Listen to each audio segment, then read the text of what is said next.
Okay. So let's get into the one that's been the most polarizing then. We've got Garen talking about, obviously, some guys that underperformed, expected more from, whatever.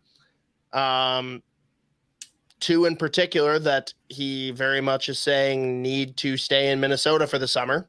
Obviously, Kirill Kaprizov because of geopolitical reasons, but also Marco Rossi. And there's been a lot of conjecture out there. Garen hasn't said it, but let's just say it's something that Russo has juggled on and off. He doesn't think it's a good idea, but thinks it's something that's being discussed in the front office. How would you react if Marco Rossi was no longer on the team after a move this summer? I mean, am like most sane, rational human beings, gonna say what everyone says. That's crazy early to give up on a guy. To me, if that were to happen, you're looking at the kid and you're saying, like, it's probably gonna happen for this kid, but he might need a fresh start where there's him going somewhere and whatever. Like, because realistically, no matter what, he was gonna have the spotlight on him, gets drafted that high, has that kind of profile, misses a year of hockey and literal exercise, comes back, does the thing, and then he just doesn't like immediately light it up, whatever. So he's been through a lot since he's been drafted. So I'm looking at that and I'm saying they would probably like to like make a stab at a top end prospect in this draft or the next draft based on whatever you're going to get for him. And this kid's going to go get a fresh start somewhere where he can just like start his career over. I think it's crazy. I like if you're giving up on Marco Rossi, I think you're nuts. Yes, it didn't happen the first 15 fucking games of his NHL career. Shocking. He didn't step into this lineup and just light it up, produce on the fourth line. Can't believe he wasn't a point per game guy. But I don't think they'll do it. Like, I don't know how you give up on him. Jarvis, they're all playing well. Yeah, that's the thing. So that's the other thing that hurts them too, is just the fact that there's other guys that I think they're all the same draft class who are starting to either come on or Perfetti, like Jarvis, Lundell, like they're all looking good. Yeah, so that's obviously why you gotta fucking part ways. I don't think I think it's not like, I mean, I do think it's crazy. That being said, everyone's available for the right price, obviously.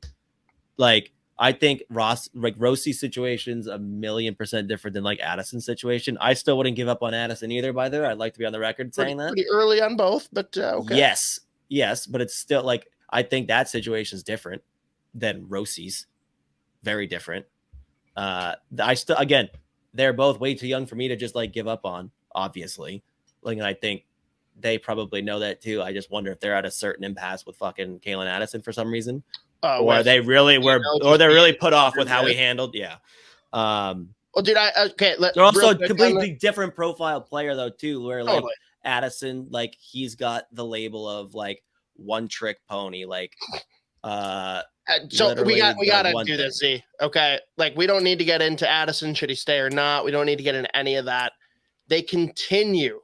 Garen said in his press conference that there's no room on this roster for specialists. John, how can you fucking look me in the eye without a fucking smirk and say that we don't have room for specialists and immediately replace him with a fucking specialist in John Klingberg, who, let's be clear, he's had 9 fucking years in the NHL to figure out defense.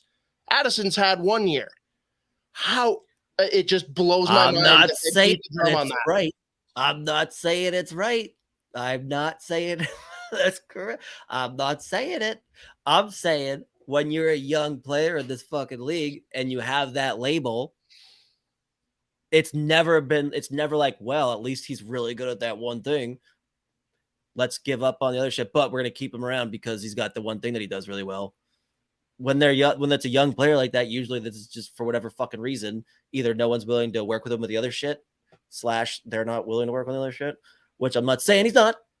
I'm not saying that. I'm just saying how it typically tends to go, especially with like fucking power play defensemen. Like, you know what I mean?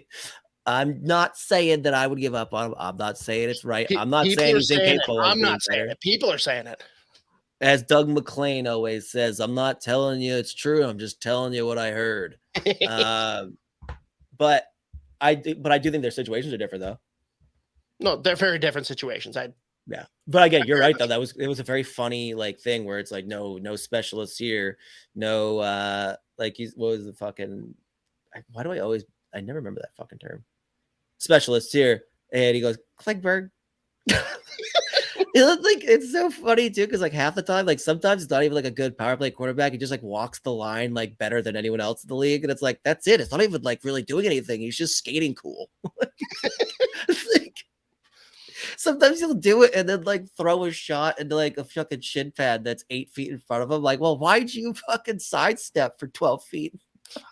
I mean, Guerin's backup plan, if hockey didn't work out, was that he was going to go to NASA and be an astronaut. So he's just fascinated with that guy is the that Bill Garrett. Also, just side note, nothing having to do with hockey, is like the biggest beauty on the planet. Like he's so fucking funny.